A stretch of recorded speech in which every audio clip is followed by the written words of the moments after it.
ये कहानी रामू नाम के एक किसान की है, जो एक छोटे से गांव में अपनी पत्नी और 2 बच्चों के साथ रहता था। उसके पास खेती के लिए थोड़ी सी जमीन थी, लेकिन वो बेहद मेहनती और ईमानदार था। मौसम की मार, फसल की अनिश्चितता और पैसों की तंगी के बावजूद रामू कभी हार नहीं मानता था। हर साल वह खेत में जी जान से मेहनत करता, लेकिन कभी सूखा पड़ता तो कभी बाढ़ आ जाती।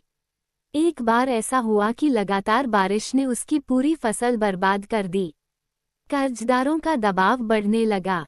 गांव वाले कहने लगे कि अब तो रामू को अपनी जमीन बेचनी ही पड़ेगी। लेकिन रामू ने ठान लिया कि वह हार नहीं मानेगा। उसने एक नया रास्ता अपनाया।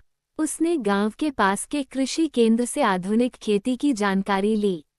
वो हर दिन खेतों में खुद प्रयोग करता, नई तकनीकों का इस्तेमाल करता और जैविक खेती की ओर बढ़ा।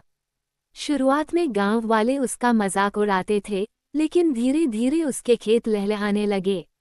रामू ने अपने खेत में सब्जियों की मिश्रित खेती शुरू की।